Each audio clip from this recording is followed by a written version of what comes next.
Hey everyone, your host Nick here, and you're listening to the official podcast of 4PlayerNetwork.com.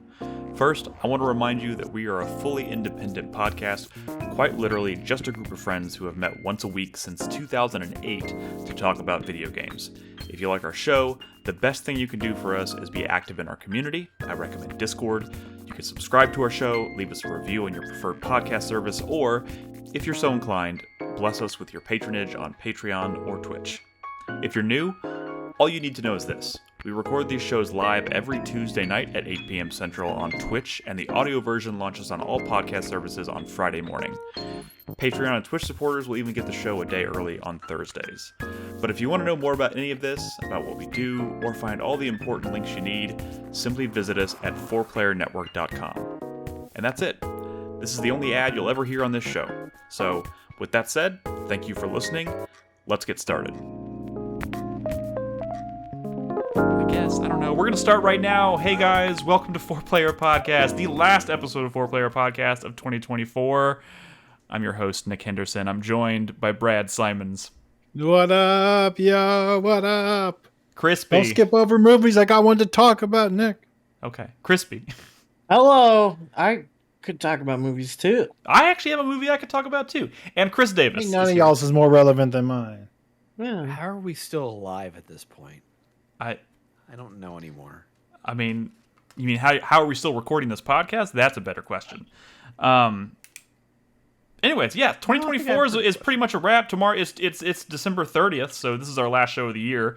Real quick before we talk about the movies that we're going to talk about, I do want to quickly say that first of all, Happy New Year to everyone who's listening to this after it's already posted.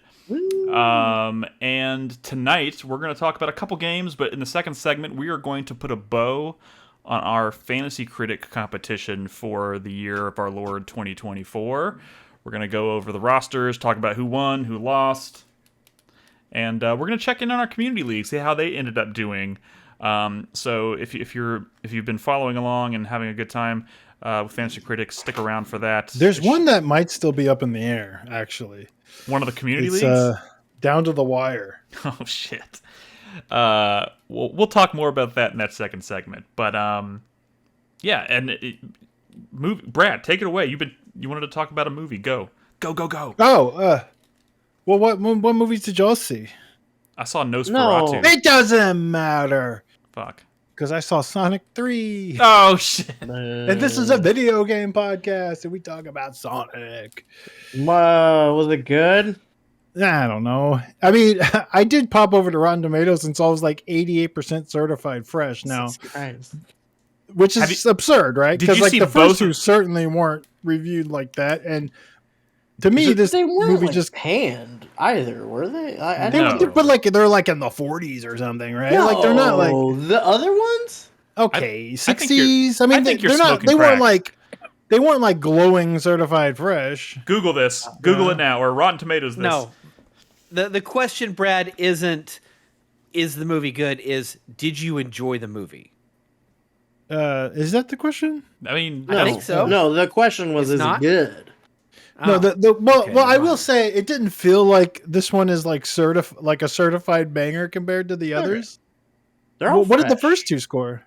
The first one was 64. Okay. The second one was 69.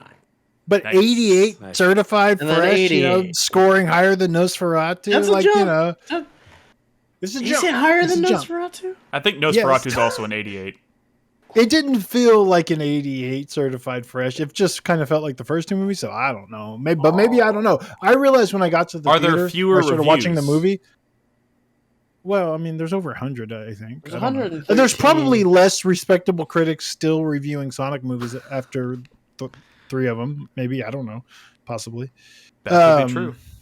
I don't know. Yeah, 88% out of 113 reviews. Nosferatu is 87%, but out of a pool of 227. Well, yeah, because real critics watch Nosferatu. Sure. But whatever. Sure. Anyways, yeah. So maybe Sonic will go down. I haven't seen it yet. Get fucked, Robert Eggers. I don't know. The thing is, Yeah. I don't know. It does have Keanu Reeves in it. Maybe it's just the Keanu factor, right? The Keanu Shadow of the Hedgehog. I will say, I realized when I started watching the movie, I had not really seen fuck Shadow all of the second Sonic movie. Like when you have children, you watch like a lot of scenes in movies, and then as time passes, you don't remember if you've seen the whole thing or if you just seen a bunch of scenes of it. Like I probably watched like 800 minutes of Encanto before I saw all the scenes in Encanto. Oh, really? You know what I mean?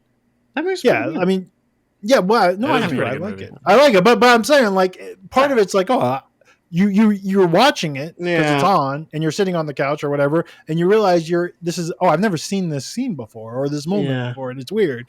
And I think I probably only saw like 30% of Sonic 2, but all this is to say that I don't know, Knuckles was pretty funny. Was he funny in that second one? Wait. Wait a second. Is Keanu Reeves Knuckles or is he? No, he's Shadow. He's Shadow. That's what I thought. Knuckles is Idris Elba, who was in the second movie, but I'm really. Did you see that behind the scenes trailer they did for Sonic 3 where like like apparently Idris Elba like recorded all of his lines wearing like the fucking the Knuckles gloves?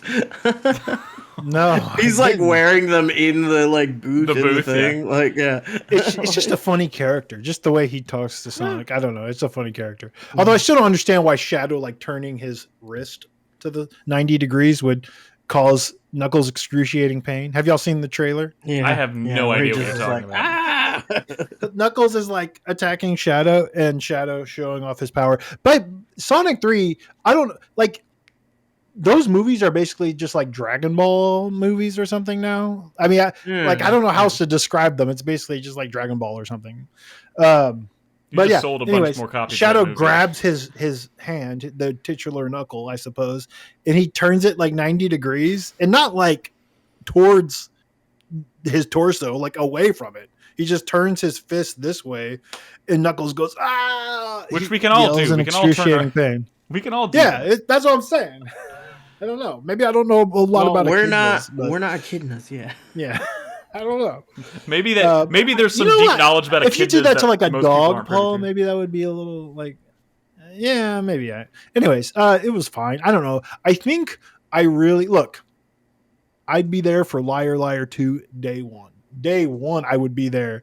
But I'm kind of over Jim Carrey and his fucking Eggman shtick. It's just his Robotnik shtick, whatever. It's just a lot. It was a lot, and I'm like, I'm over it. I don't know. This is the film that brought him out of retirement, Brad. Yeah. Maybe he should have stayed. No, I mean, maybe he should have done one of these movies instead of 3. There's 2 Robotniks in this one. You know, somebody asked him about that. Double the Jim Carrey. Somebody asked him about that in an interview, and he said he just needed money. Well, yeah. I mean, I don't know. Like he's 50% of the movie is Jim Carrey. And maybe that's why it's getting better reviews, because maybe the first 2 focus too much on like the people like Sonic's parents and friends and stuff, you know, like the non-animals. And that definitely was who was the human actor who's like the main human actor, I guess. Marsden? Yeah. James Marsden. On a darker note, dude, his name popped up when I was watching that Nickelodeon documentary. Do you remember that? Mm-hmm. He popped up on there? He popped up on there. Oh, he was my favorite juror. Yeah, I know. His name popped up there. He was like writing letters in defense of like one of those like pedophiles and shit. Yeah. I was like, no! That's not good. I feel like he should not be associated with Sonic films. I think well, actually, here's the thing. They were name dropping a lot of celebrities who wrote in defense of this dude from Nickelodeon, and when apparently, according to this documentary, a lot of them claimed they wrote the letters of support with it before they even knew what he was actually accused of, and a lot of them recanted their support after they found out all of the details. But still, it was really disappointing to see James Marsden jump on there, but you know, it is what it is. Whatever. That was a really horrifying documentary to watch, by the way. If you haven't, sorry, I didn't mean to bring us down. Yeah. No, I mean, it's fucking. But... Yeah. So yeah, I don't know. You know, I don't care too much about Sonic, but you know, I have a 7-year-old, and he was pretty hyped. That's all that matters. I don't know. You didn't take him to see Nosferatu? No. I kind of wanted to like leave him there and go watch Nosferatu, but that probably would have been bad. Okay, real quick about Nosferatu. Can't do that. First of all, real quick before you get on to Nosferatu, like Keanu's good, Idris Elba, John Ralphio. We still stand John Ralphio. Mm-hmm. Yeah, sure. Okay, they're all good. Okay, damn. DuckTales. James Marsden, huh? Wait, are you asking me if any of those fucking cop? Are you asking me? Shut the fuck up! Shut the fuck up, Brad. What the fuck you're talking about? Although, just to be fair, I don't think you should be asking me if everyone that you just listed is like. Well, you watched the documentary. Well, I mean, they could pop up in other shitty documentaries. I don't know. I just watched one documentary. Anyways, it is what it is. Right. Hey, Nosferatu is really fucking good. Anybody else here?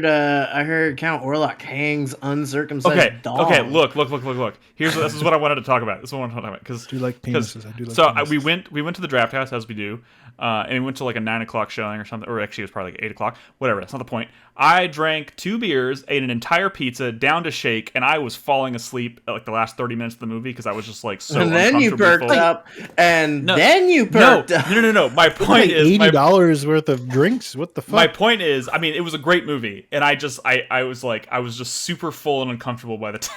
I did this to myself. What? Why did you do that? Because I was so hungry, and we hadn't been to the Draft House in like a month, and I was just like excited to be there, and I was like, I was excited for the movie. I just went a little overboard, and I was getting sleepy, right? So I started. It was kind of like towards the end. I was like, oh my god, I can do this. I can make it.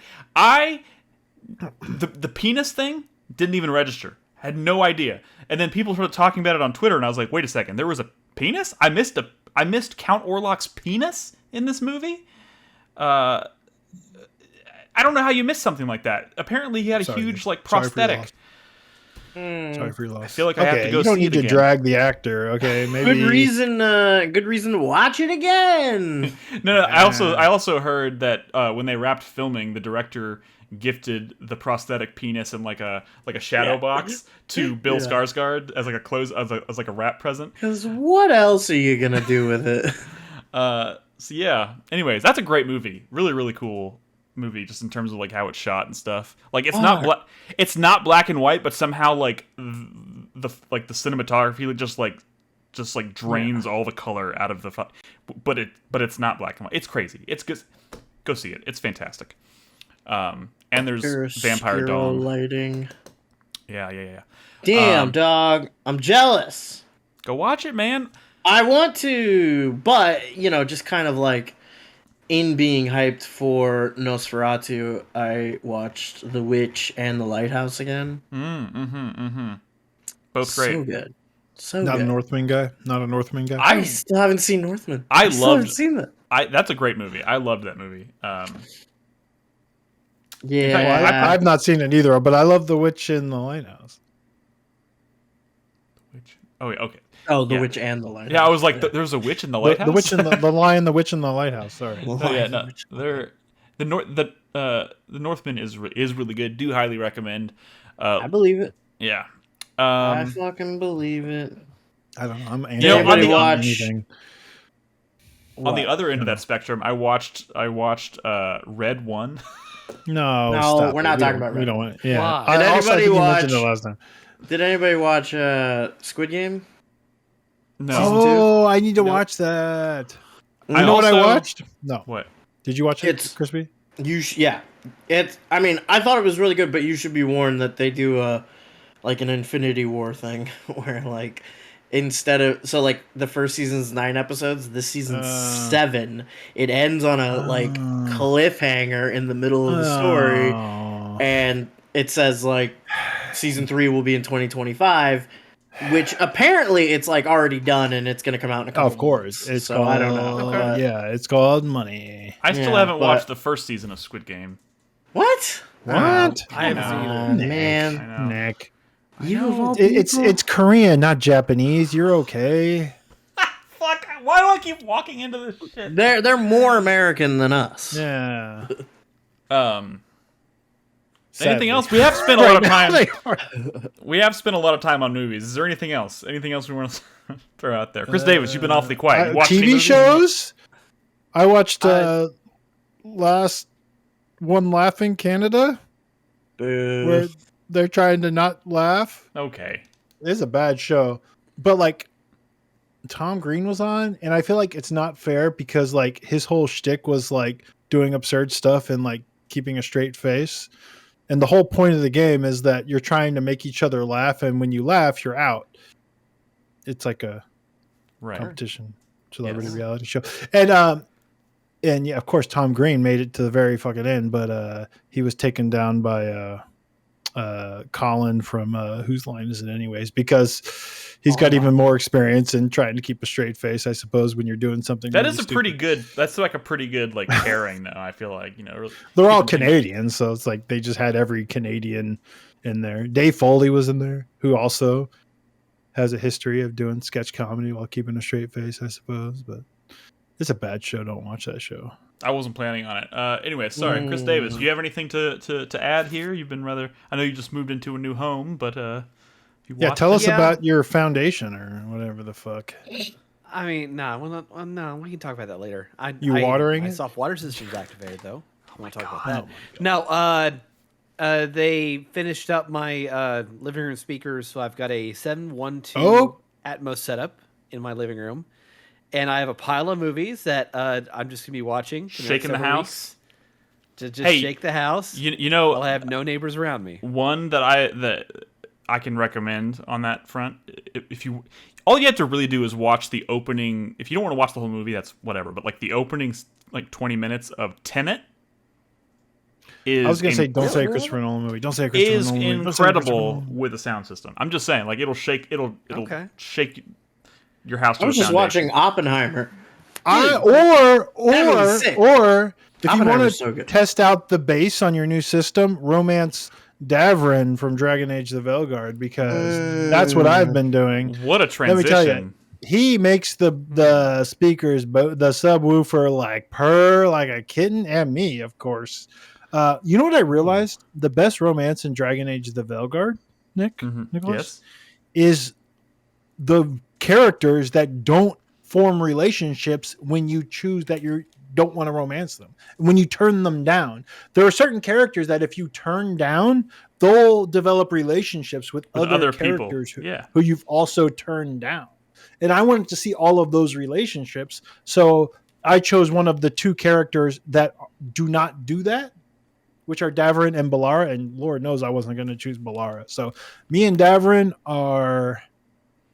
So you asked me before we started recording about who I romanced, and then you said you wanted to save something for the show because you had words for me, I suppose. Yeah, my words were that it's really fucking cool to see like Tosh and is that a spoiler? It's not a spoiler. Who's gonna play this? It's woke. It's really cool woke. to see like Tosh and Harding who start to have a relationship when you choose not to date them or whatever the fuck. Yep. And it's cool and hilarious to see.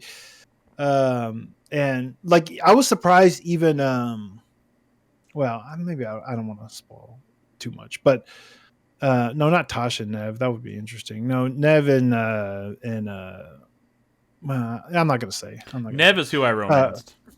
Well, you say romance in RPGs is kind of boring, but like I'm saying, this is like an interesting angle that I don't see in a lot of other games. Remember, so it was cool to let these other relationships happen around me. I also, I think I mentioned this on the podcast when we were talking about it, but like I had an incident in that game where I was spending a lot of time doing everything I needed to do to like make sure I like successfully romanced Nev, and I was like super excited, and then I made a split-second decision during one of the last few missions, and I iced myself out of the love scene with my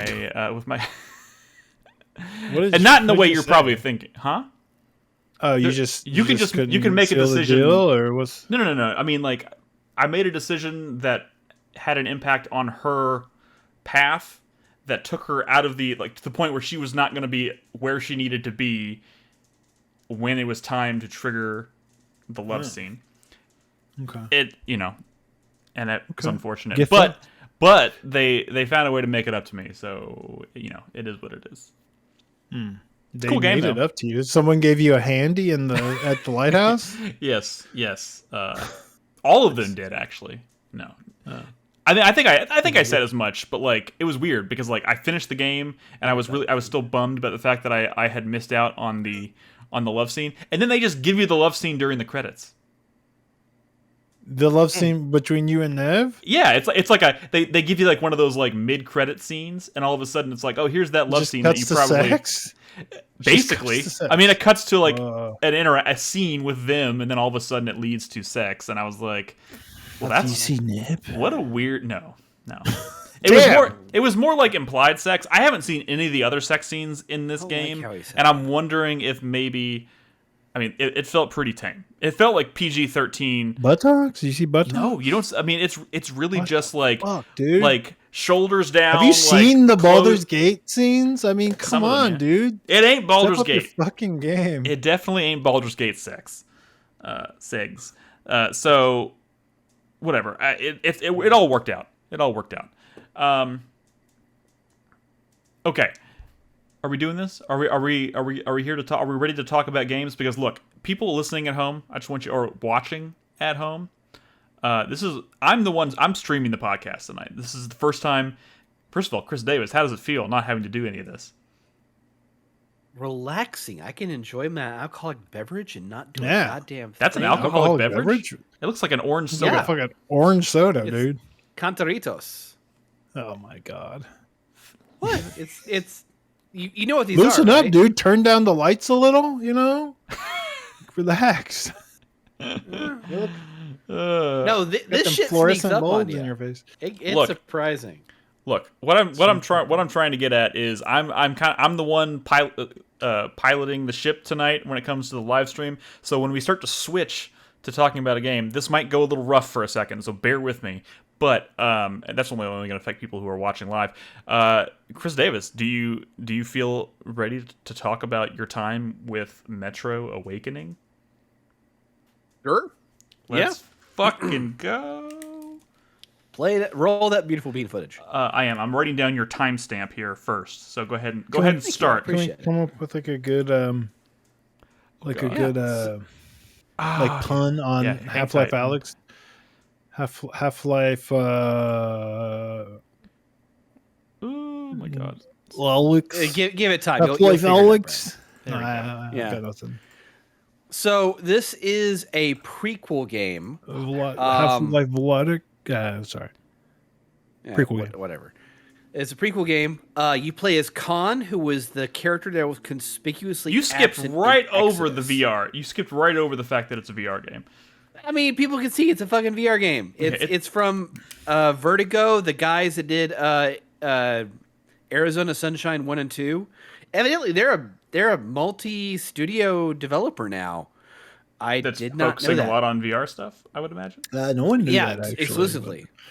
But yeah, this was their second project that they put out this year. And it is a prequel starring Khan, who is... Prequel to what? A prequel to the series. Like, it takes place in 2028, like 5 years before the first game. You also got to remember, like, I know I can remember like the bare minimum about like the lore and shit of that's Metro. what I'm trying to set up. So, long story short, this is 20 years after a nuclear apocalypse.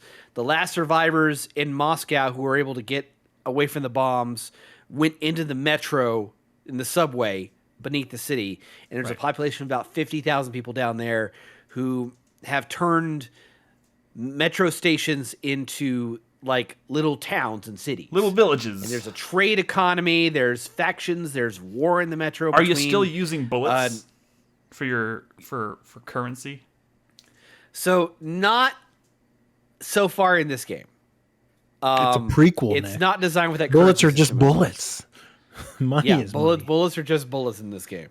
So, for those that don't understand what we're talking about, they're in the previous Metro games, 2033 and Last Light. There was a economy system based around bullets, which are higher quality that can be spent as currency. So you had to weigh whether or not you want to spend your ammunition to buy stuff as opposed to using them to shoot people, right? Spending on blasting monsties, yeah. Which is honestly like one of like the coolest aspect, like the most unique aspects, I would say, as a game mechanic, I suppose. Because no, it's real smart. So it's kind of sad to hear that it's not happening into here. Someone's mug, yeah, man, yeah, crazy. So they prequeled out of like the one interesting thing about the Metro universe. Wow. So okay. So the thing here is that Khan in the games and the novels is this very spiritual character who has like deep connections to the Metro. Like part of the lore is that he may or may not be like a reincarnated descendant of Genghis Khan, hence Khan. What the fuck? Yeah, like there's loopy lore in this. There's witches and shit in like the greater. It does get wild. I do remember it getting wild. It gets wild. This game takes place in 2028. It's a prequel to 2033. The idea is that this is him. He was a doctor before the war, and he was always a very scientific man. And so he didn't believe any of like the superstition going on in the Metro. This is the story of him being converted and becoming a spiritual person. The entire narrative is about him trying to help his wife, who is having hallucinations, hearing their dead son's voice in the pipes of the Metro. Oh, that's creepy. I like that. Yeah, so he initially goes out and he's trying to get like medicine to help her out because he doesn't believe any of this shit. He's just trying to help his wife for better or worse. And then he starts experiencing this stuff. Do they do that like in the headset? Like, do you start to hear the voices and shit in the headset? Because that seems like there's a little bit. I just got to chapter 5. I'm only playing this like an hour or two increments because VR game. VR game is it's intense. Even the best VR games are usually played in like hour long. You gotta kind of control yourself when these things. You will get tired. You're looking for Khan in chapter 4. Like he starts getting that he's talking to people over radio, and he starts to realize, wait a minute. No one should be on this frequency. No one can connect to this frequency, and they can only deal with the clarity that they're coming in on if they're local. This is probably a dead person I'm talking to right now. That is quite a logic jump, but yeah, I get what you're saying. And we start getting into like fast travel time loops and stuff like that. It's like the whole 4th chapter is really cool. How they set up like there's a supernatural threat that's about to attack this metro station, and I'm all for this shit. Like, I love. How's the VR? Bro.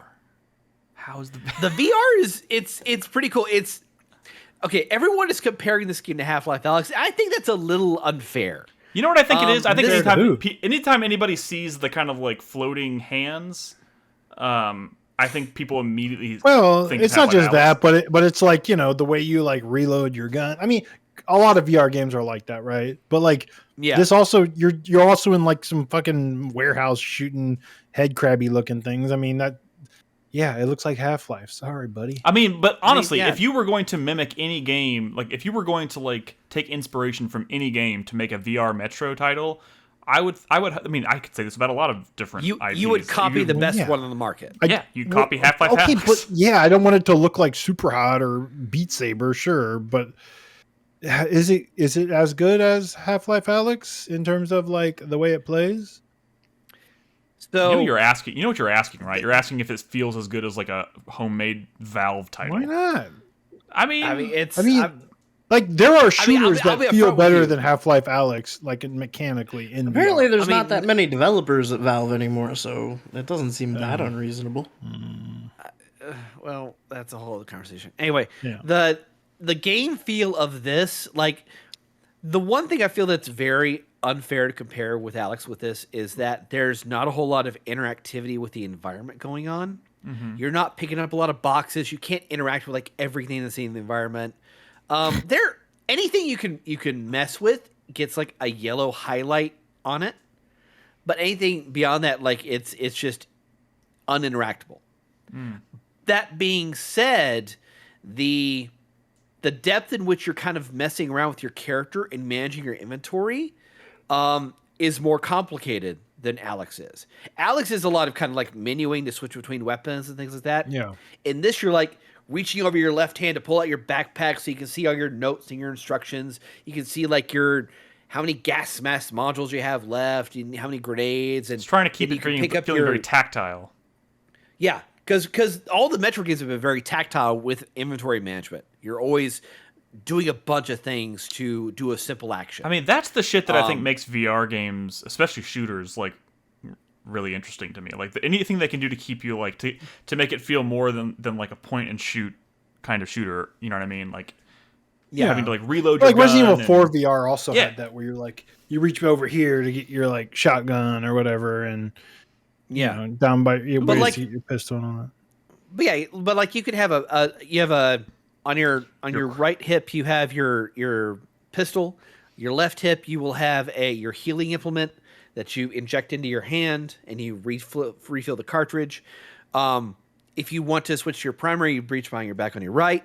If you have a secondary primary, you reach around with your left hand behind your right shoulder, pull it out to get the back of your backpack to switch between your primaries, and then you can go back and use it like normal. Yeah. Like it's really tactile what you're doing here.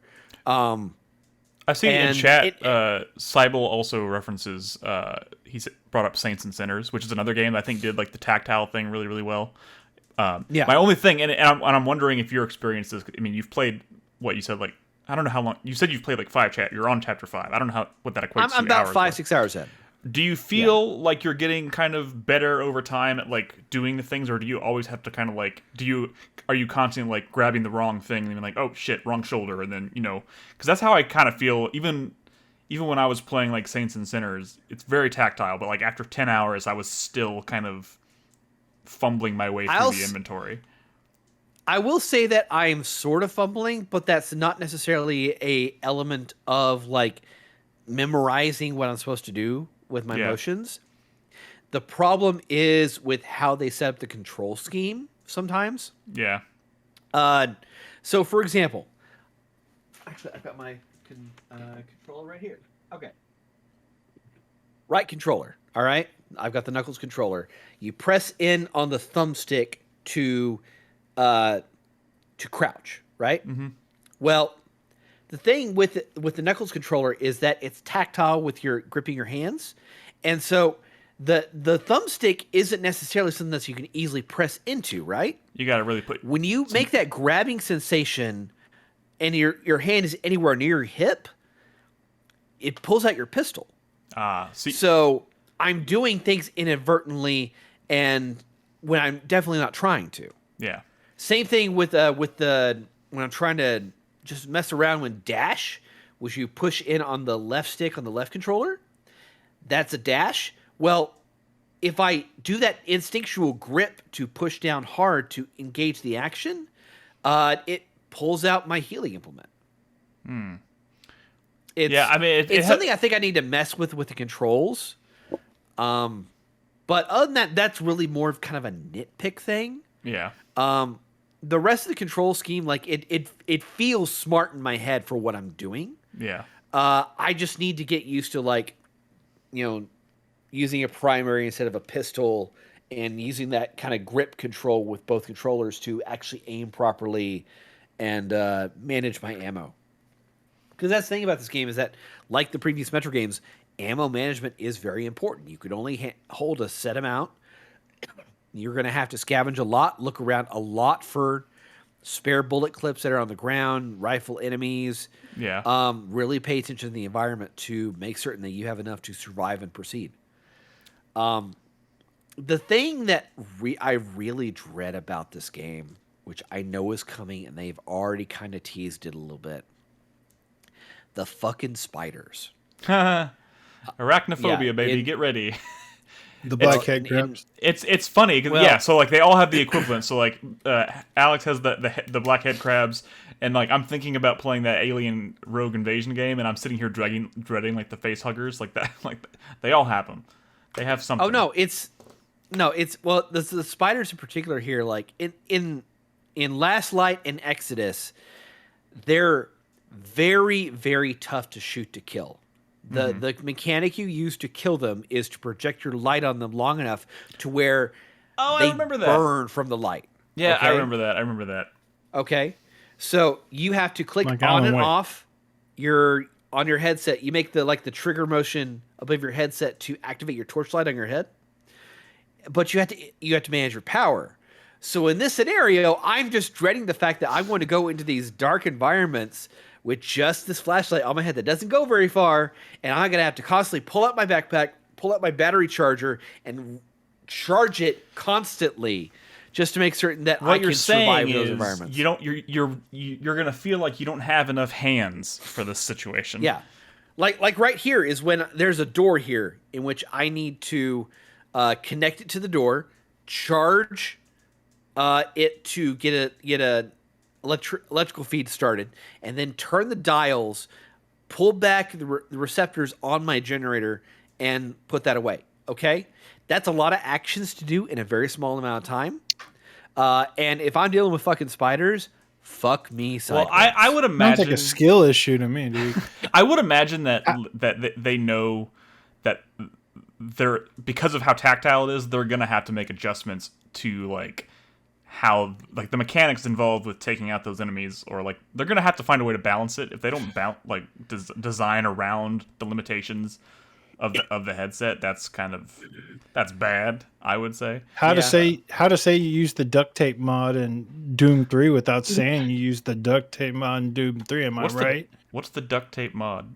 The duct tape mod was a fix for a player fix for Doom 3 in which you no longer had to switch between your flashlight and your weapon. You could have both at the same time, which is bullshit and broke the balance of that fucking game, and I hate the BFG edition for it. Fuck you, id. Yeah, fuck you. Wow, you just got Chris Davis to say fuck id. Never thought I'd see the day. Yeah, like why be so mad about a port? Okay, side story. Like the year that the BFG edition was coming out, I went to QuakeCon and I did a hands-on experience with the BFG edition, and the first question I asked these fuckers was like, okay, I know you did some combat rebalancing. Can I disable the lights and have that kind of vanilla lighting experience? And they said no. Well, they just said they did. You just said they did some rebalancing. Maybe that's why you can't disable it. I just made it more combat intensive to match up to what they were building for Doom 2016.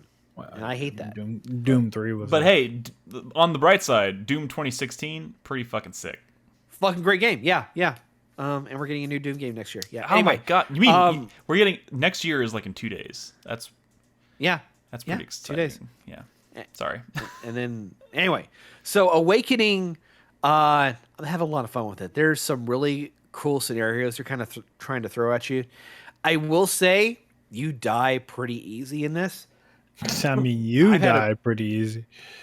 Brad, shut the fuck up. You don't know what I'm talking about. Like in this scenario, this area right here, where there's this evidently some kind of cult has come through and just murdered a bunch of people.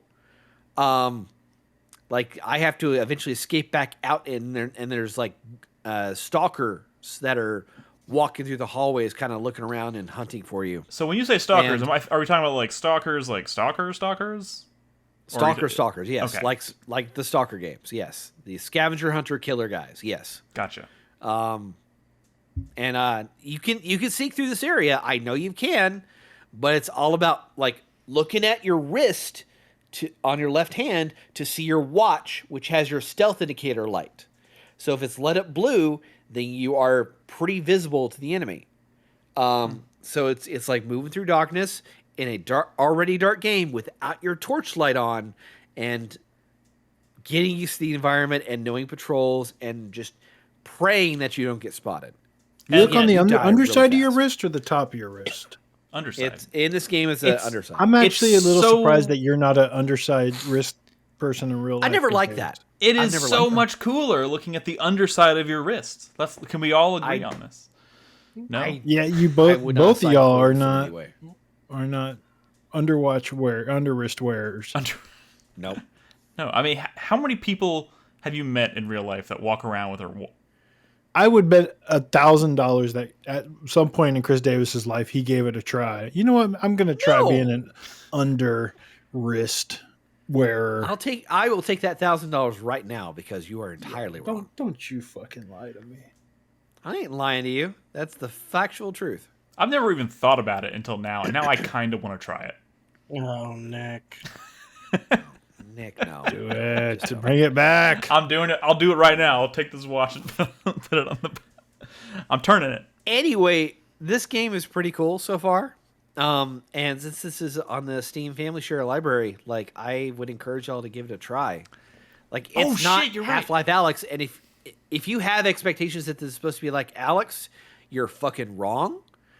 But in a good way, at the same time, it's like, I mean, it's good in a different way. Because I certainly want some things to be like Alyx because they were just so damn good. Yes, we all want things in life. Doesn't mean you're going to get something on the quality tier of Alyx. Hey, this looks pretty rad to me. Well, you know, I hear the VR game of the year is Batman. Not this fucking. But that thing is game. It drives me so crazy that Batman game is limited to one headset. Yeah, and it's the headset I don't have. But you know what? Yeah, Batman doesn't wear his watch under his wrist. I don't believe you for one goddamn second. You're telling me Bruce fucking Wayne has never worn a watch on the underside of his wrist? Why would he? Because he's that's like there's two headsets for like soldiers. Yeah. That's like a EDC fucking tactical bullshit. There's two a rich man, like a blue blood, a man from money. You know what? I bet Christopher Nolan's watch. I bet Christopher Nolan's Bruce Wayne wore his watch on the underside of his wrist. Maybe. Just saying. Anyways, look.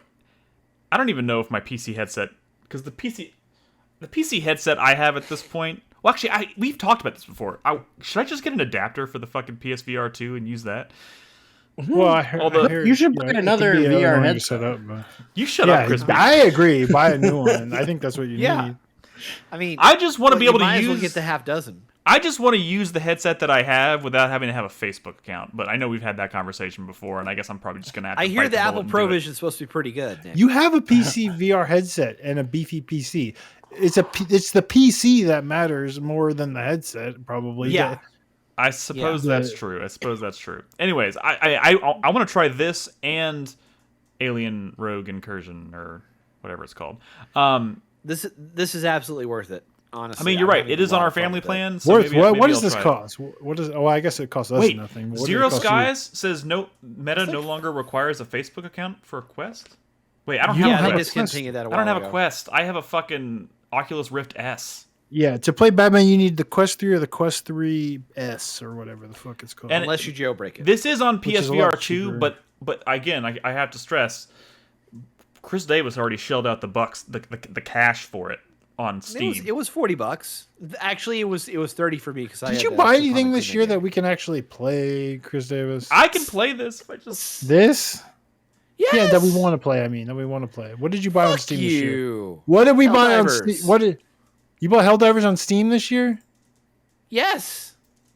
But we can't play that together at the same time. So that doesn't help us. I mean, I think we have multiple copies of Helldivers 2 on our family plan because I have Helldivers 2, and Chris Davis has. I'd like to know what he's contributed to the family this year. That's all.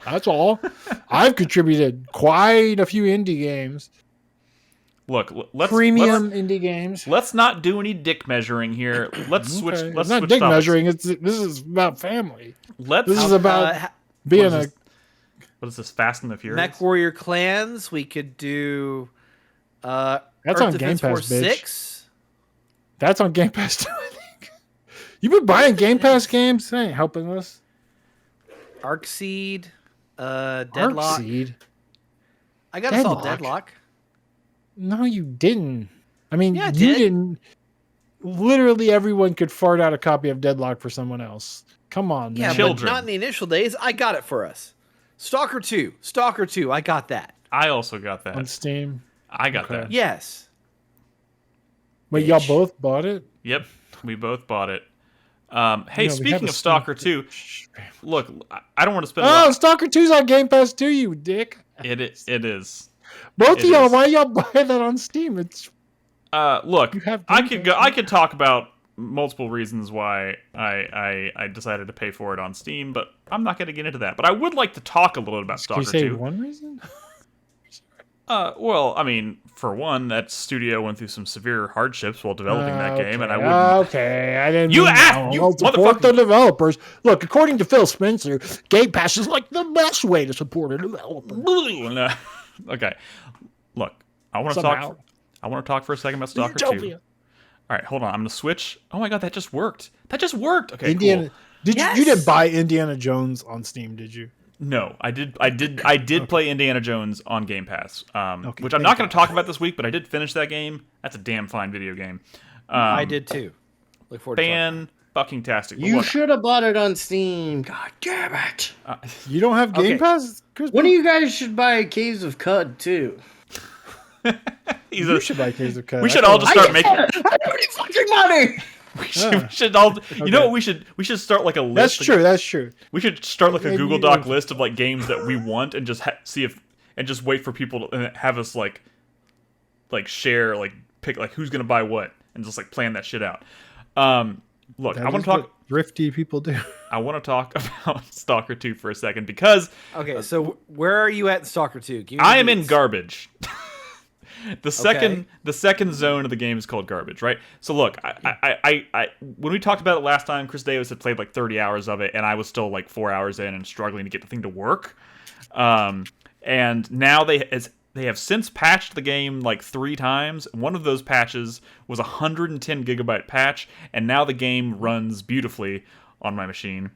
You're not crashing out anymore? I'm not crashing out. I've had a couple instances where like when you start the game, it goes into that compiler where it like compiles the shaders and shit, and then like it's like frozen there, or not frozen, but like it just stopped loading, so I had to restart. That happened like 3 times.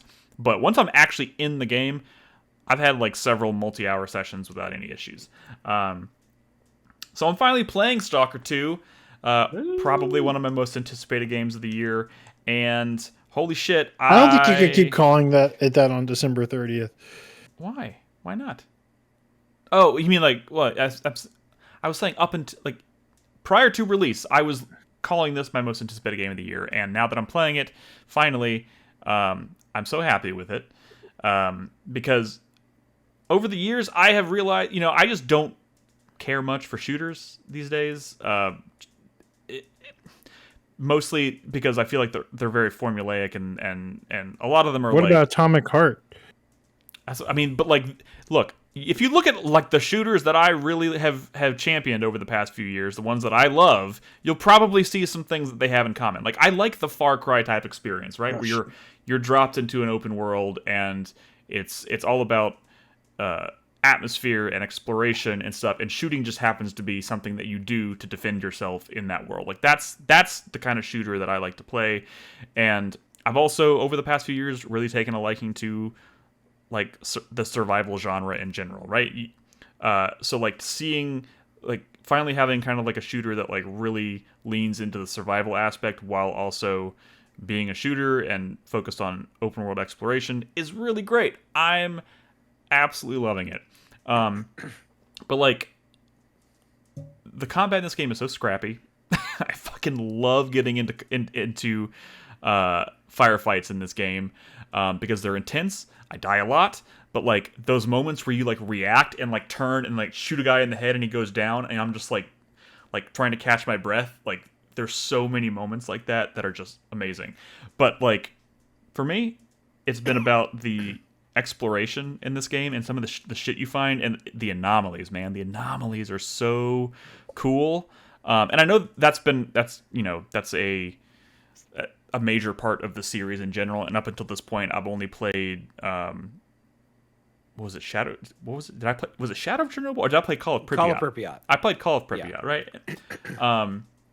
And I feel like it was a thing in that game, obviously, but I feel like everything just kind of I understand the system a lot better in this game. I understand kind of the like when I should be pulling out my anomaly detector and when I should be what like visual cues in the environment that indicate that there's an anomaly, and when I should be throwing the bolts to try and temporarily disable them, and like all that shit. It's so fucking cool. But like the one thing that they may have had this in the other games, but like scattered throughout the open world, they have these like really crazy anomalies, like these like really obviously special anomalies. And a lot of times, if you can find a way to kind of like bypass the effects of that anomaly, you can find these like legendary artifacts that don't have any negative impact on your stats when you equip them, and they give you like these really unique stat boosts or abilities and stuff. Like in the first zone of this game, there's this like I was walking by this like pond, and in the middle of the pond there's just like this big bubble, like floating bubble of water that's like pulsating in and out, and as it pulsates like all the trees and all like the stuff around like within like 100 feet of it on all sides just kind of like gets pulled in and it gets crushed. It's like a tidal effect. Yeah, it's like a tidal effect, and then when it pulsates back out, everything kind of like goes back to normal. So you have to find a way to kind of like sneak through that, and if you get right up next to it, you can find like a legendary artifact that allows you to like heal much faster when you're taking gunfire and stuff, so you don't die quite as quickly.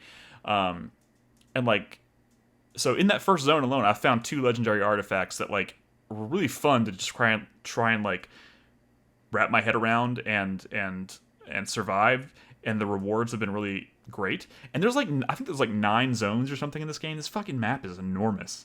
So I'm just like really into just like I spend like half my sessions just like walking around, exploring, seeing what I can find. It's you know, it just feels so organic, and that's the kind of shooter that I love. That's why I was excited for this game, and now that I'm actually able to play it, I feel like it fucking delivers, man. It's so great. I did have to mod it once, or one thing about it, because the flashlight in this game is fucking useless. Duct tape mod. What a punk ass. No. I didn't. The duct tape mod just means you don't have to like manage it, right? You don't like. I'm kidding. Go ahead. I just modded it to make the flashlight brighter, because like when you use the flashlight in this game, it like you can see like 2 feet in front of you. Okay. And Tech asked what difficulty you're playing on. Normal. I'm playing on normal all the way around. Oh my god. What is that wrong? Is it wrong? There's nothing wrong with normal. There's nothing wrong with normal. This game's hard, man. Even on normal, I've died. Playing on hard. I've died so much on normal. Brad, he's already got a handicap because he's playing with controller. Look.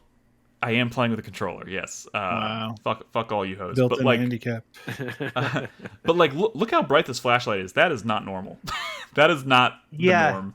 And I'm honestly jealous. You should mod it. It's oh my god, you too? I already have a mod going on. You fucking cowards.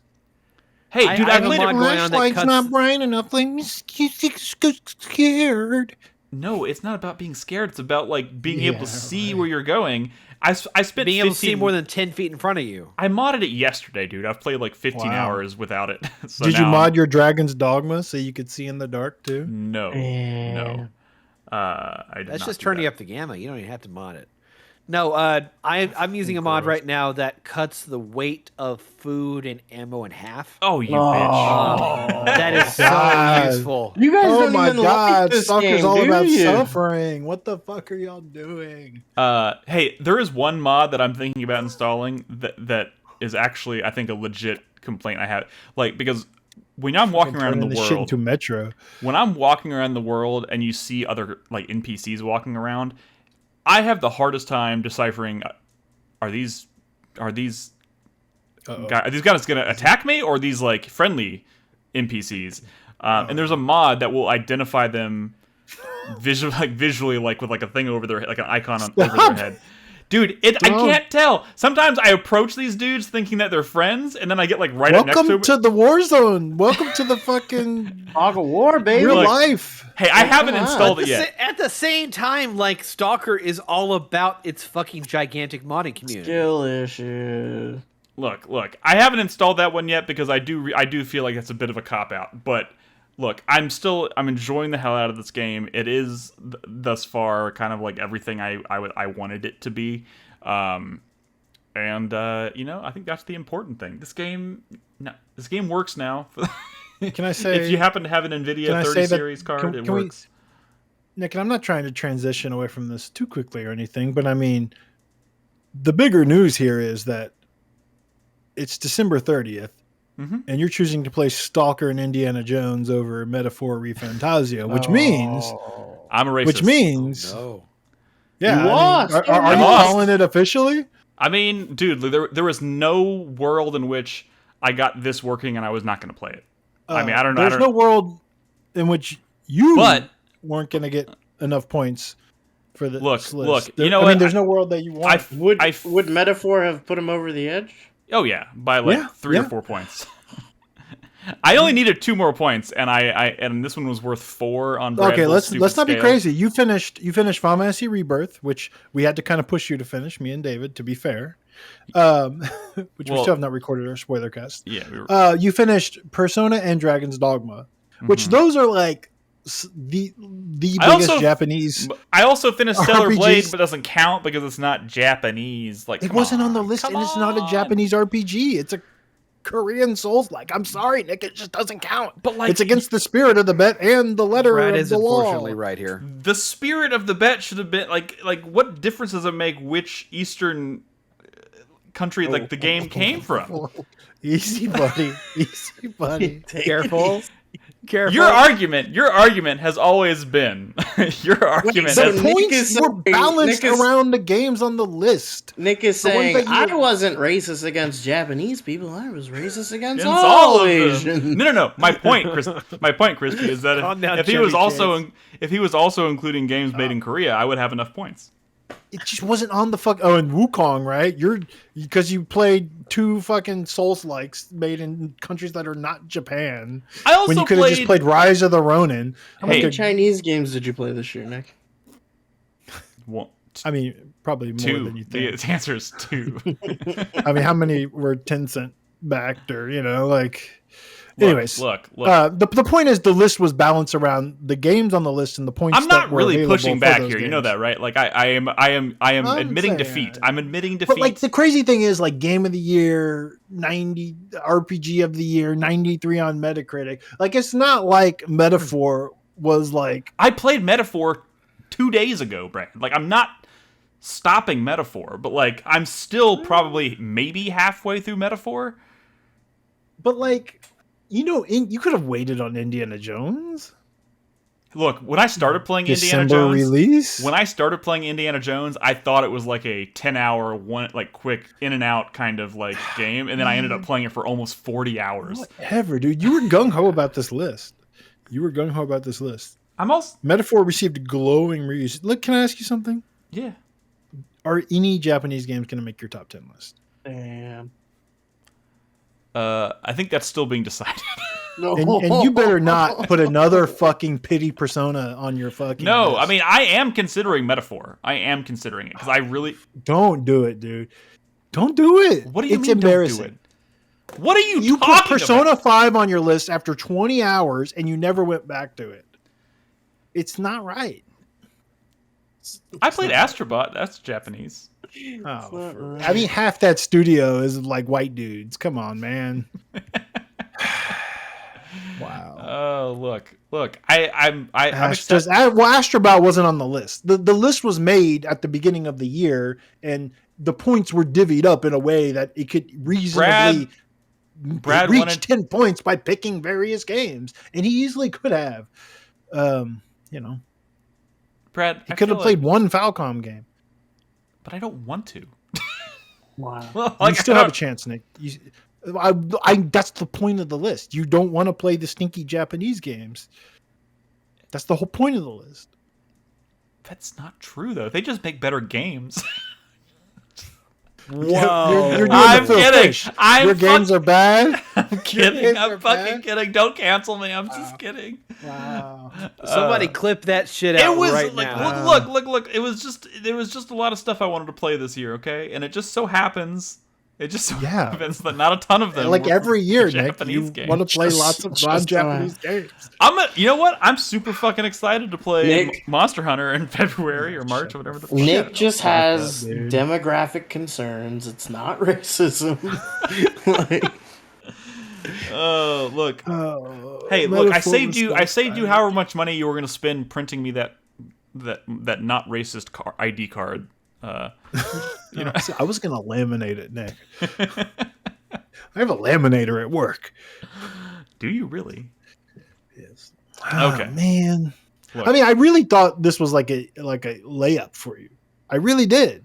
After Metaphor, the buzz around Metaphor started to like go off the charts, like even before release. I'm like, oh, just like an easy win for him. Man, you still have a chance. And I'm telling you, it's not with Metaphor.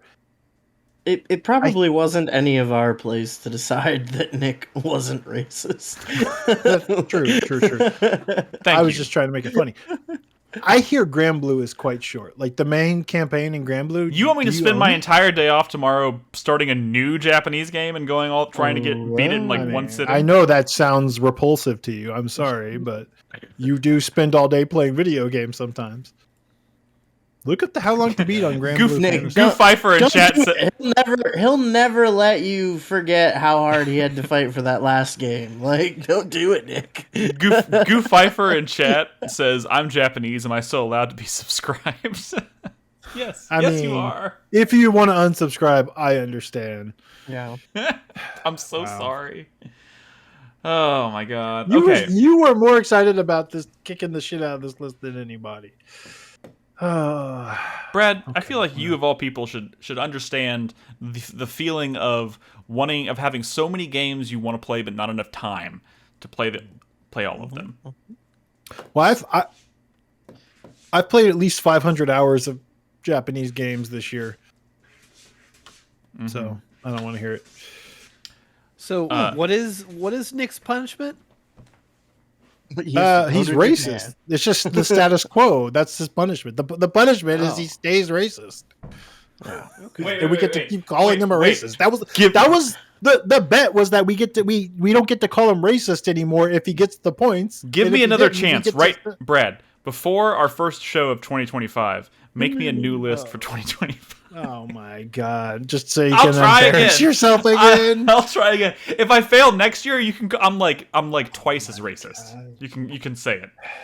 Look, you don't just like trip over and find yourself at a clan rally racism. Or whatever the fuck. I'm just gonna keep setting myself up for failure and making it worse. Wow. No, Suikoden HD was on the list because we all thought it was going to come out this year, but it didn't. So. It did not.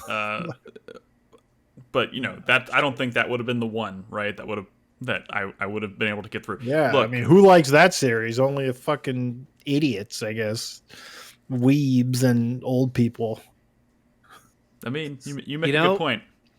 Oh, I know exactly what to add to the list, Brad. There's a new Tokimeki Memorial coming out next year. What is this shit? I made a list that was reasonable. I made a list that was reasonable. Like games he might actually entertain. Death Stranding 2. Unicorn Overlord was on that list, and that's one of the best games of the year. I don't doubt it. I don't doubt it. I don't have fucking time. I mean, but the dumb thing. The dumb thing is what? Can we all just admit Unicorn Overlord? 1,000%. Can we all just admit plus hours? 1,000%. Look, Brad. Listen. As someone who just famously doesn't really finish a lot of the games that he starts, I feel like it would be a lot more fair if you just like gave me the points for spending a fuck ton of time playing all these games, because I did spend 40 hours with Metaphor and I'm still going. He kind of does deserve a participation ribbon. Give me a fucking participation. That's not true, trophy. bro. At the start of this year, I brought up the fact that you never finish these games, that you like fucking end up trading them back into fucking GameStop or whatever. You give up on them. You don't finish like anything. Okay, first of all, not only is that not true, but second of all, this is certainly not about me and the fact that our free time might not be the same across, but the point is you do have a lot of game time and you're choosing it on not Japanese games. That's the point. But I'm playing Metaphor. Look, we can't do this. This is December 30th. I don't care. You played Persona 4 and you played Persona 5. And I played all the way through Persona 3 this year. I played 85 hours. Because it was on the list, and I bet if it wasn't, you motherfucker. Brad, motherfucker, I'm pretty sure that list was made after I had already played a fuck ton of Persona 3. No, not at all. That was the very beginning of the year I made that list. Look, Brad. You can't. Give me a participation trophy. Okay, you're right. There is no winning. We're going to take a break, everybody. The points were there. It wasn't rigged. You don't want a participation award because you don't want an award that says... You got to own I tried to not be racist and failed. Yeah. That's a good point. Touche. I noticed this thing about myself, tried to fix it, and then couldn't. Like, come on. Instead of I noticed the thing about myself and accepted it. Yeah. I'm a racist. Just be a racist. You got me. Be true to yourself. Be true to yourself. Yeah. Okay. On that note, we're going to take a break. When we come back, we're going to put a bow on Fantasy Critic for 2024. Brad, we're going to review our rosters, talk about who won, who lost. I got him here. And we're going to take a gander over at our community leagues who have been playing with us all year, see where they fall. So if you've been enjoying Fantasy Critic, hang around. We're going to put a bow on it. If you're watching us live, don't go anywhere. We'll be back after this short break.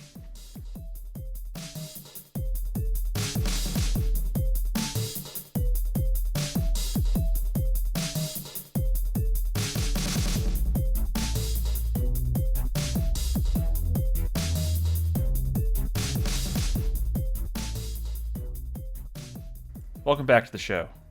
Brad, are you ready? Yes. Are you ready to put a cap on Fantasy Critic for the year of our Lord 2024? Actually, I am, Nick. And things were kind of interesting this year. A little bit of a nail biter if you outside of first place.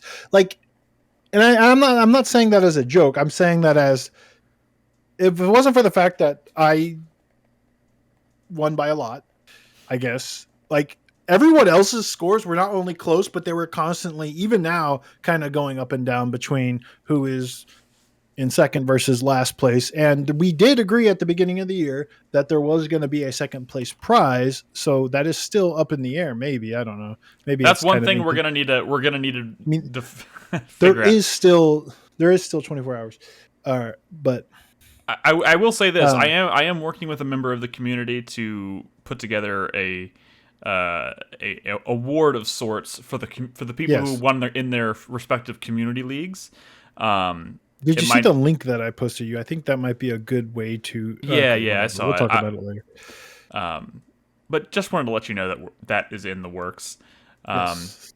But yeah, so what we're going to do in this segment, I'm going to let kind of Brad guide us through this. We're going to look over where we all ended up and talk about what this means, and we'll take a look at the community leagues.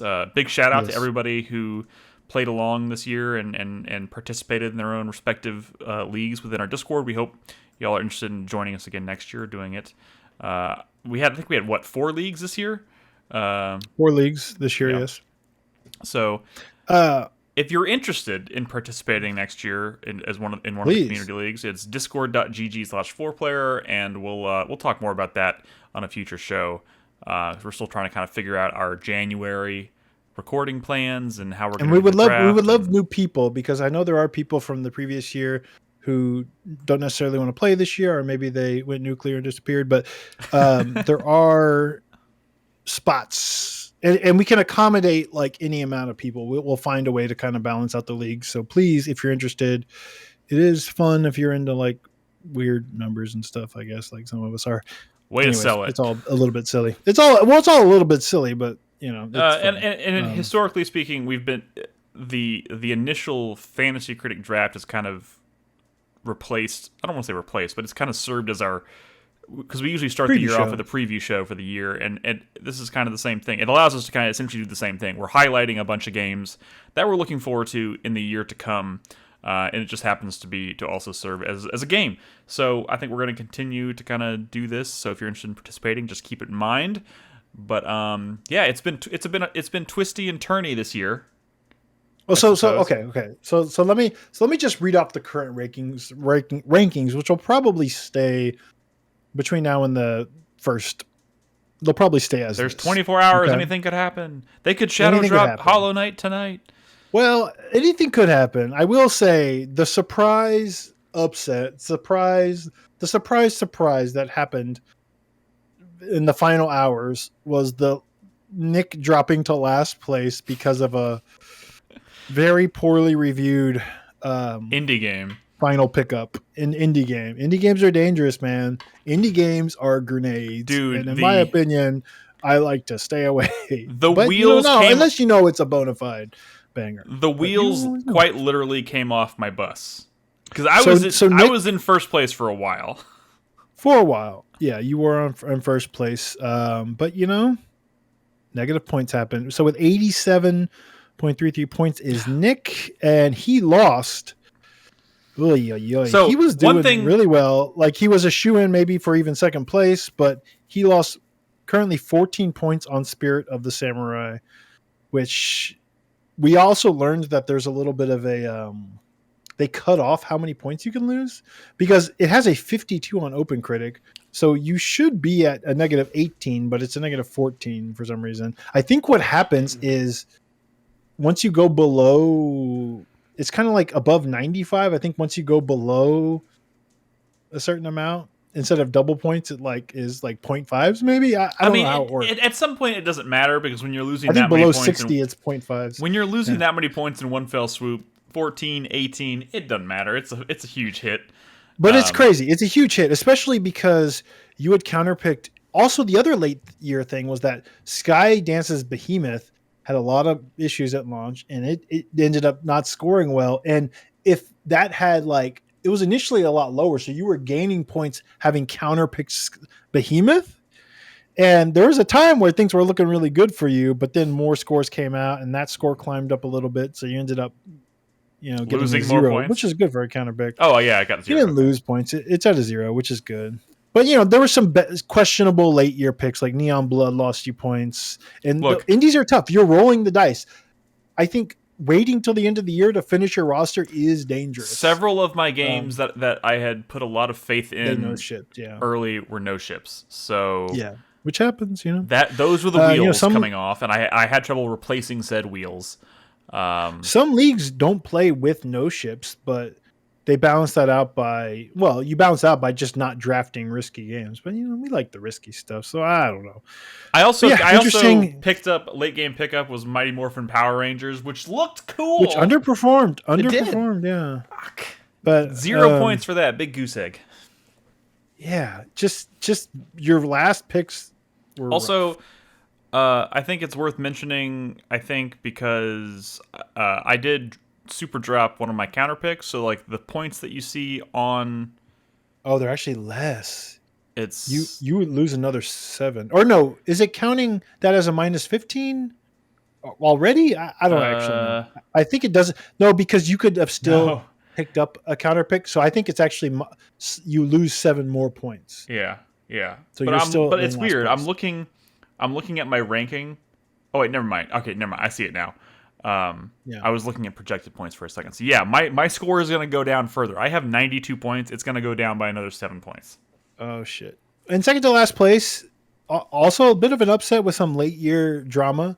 Ed with 101 points. No one could have predicted the Flight Simulator disaster, which everyone assumed was a super safe. This is either going to be high 80s or 90s because the last one was, and this one was doing some cool new stuff, but no one could have predicted the launch day disaster that was Flight Simulator. It's only scored him 5 points, and that was his first round draft pick. So he had some late year drama, and a lot of leagues picked that up in first or second round. So kind of sad. It made sense. It was not a bad pick. It was not at all. This is not about, it's sometimes good picks lead to bad things, and it's only the universe's fault, I suppose, or Microsoft's. I don't know. In a lot of cases, it is Microsoft. Redfall fucked you last year, so maybe Microsoft is the problem. What the hell? I'm just kidding. Also worth mentioning, because I keep forgetting, I didn't come in last place last year. It was close. I came in second to last place.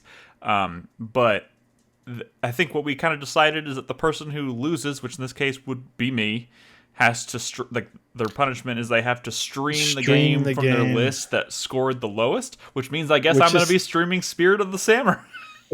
I hope it doesn't suck. At least it ain't Japanese, Nick. Wait, is it Japanese? No.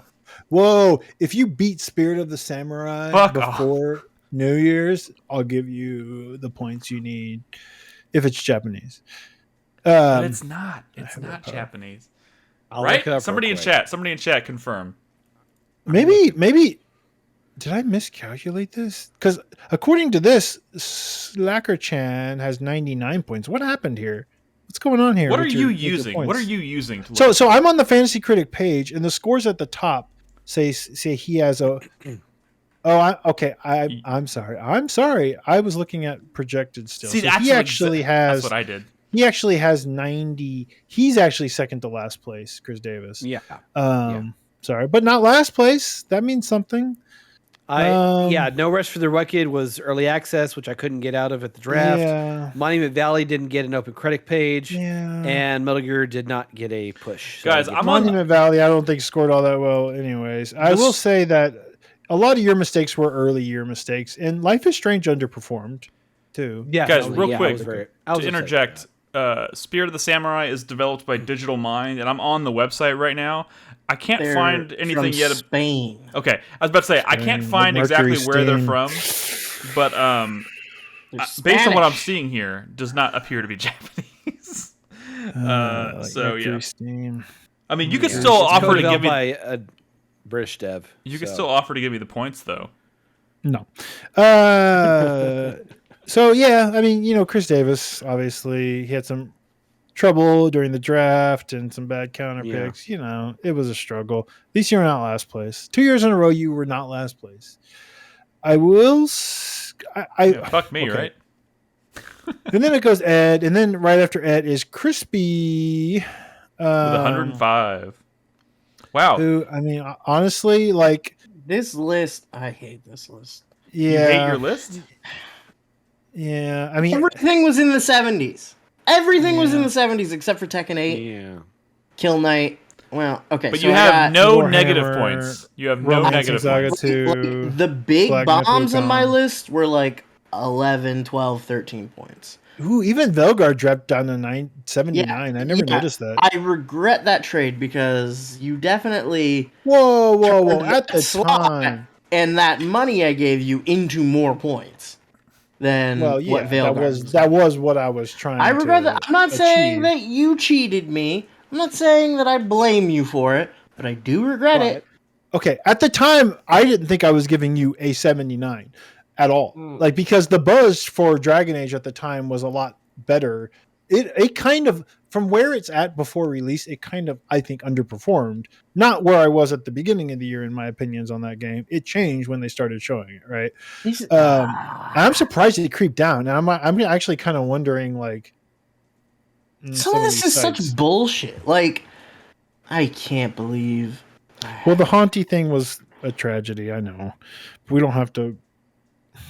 I mean, you weren't. The best moves I made were counterpicking Metroid Prime 4, which worked out, and counterpicking Star Wars Outlaws, which Star Wars Outlaws I also. hate that Star Wars Outlaws only got a 75, but my counterpicks were fine.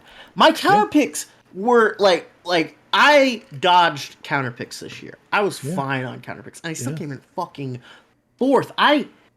Everything shipped. Hate this fucking game. Mario and Luigi Brothership got a 77. Underperformed. Crazy. You're right. Got a 75. What are you?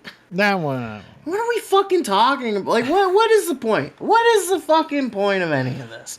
Stupid. I fucking hate video games. I mean, you were. Don't we all? I mean, not you. You weren't. Like I said, aside from me, it's not like everyone was so far apart. You weren't not trailing Carlos that much, who's right ahead of you. Dude, I played 2 games on this list. I played 2 games. He had great counter picks with unannounced Donkey Kong and Mina the Hollower, which I had to super drop because it didn't come out. It wasn't going to come out. He did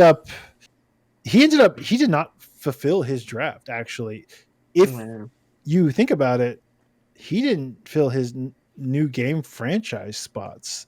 So is he like disqualified? Oh, no. It's just the way it's laid out here. He definitely has some new franchises. It's just the way it's laid out. Okay, so but he has some strong pickups as well. Yes, he is missing a game. Again, another reason I didn't actually bid on Caves of Cud is because he could have just scooped it up and got 30 fucking points from it. Which, wow, yeah, that would have changed things maybe.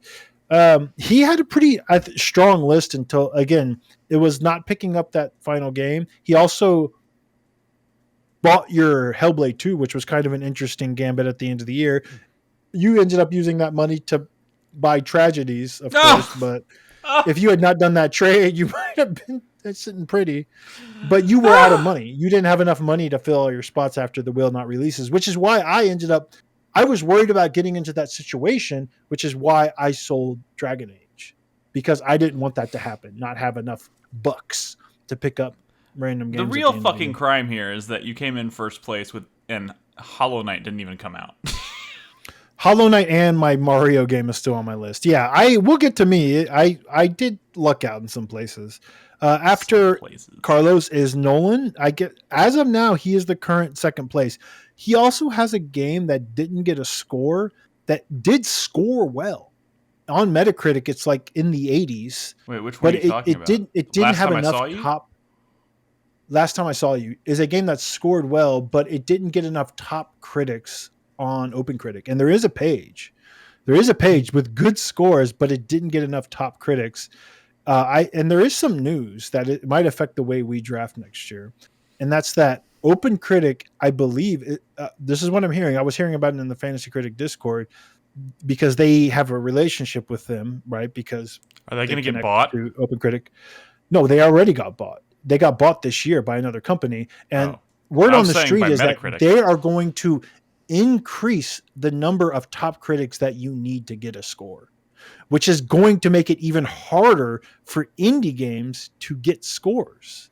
Yeah. Smaller indie games to get scores, which is brutal if true. Brutal if that actually happens, which means that during draft night, picking obscure shit could be dangerous. We might need to reduce the size of our rosters. Yeah, that's possible. It's possible.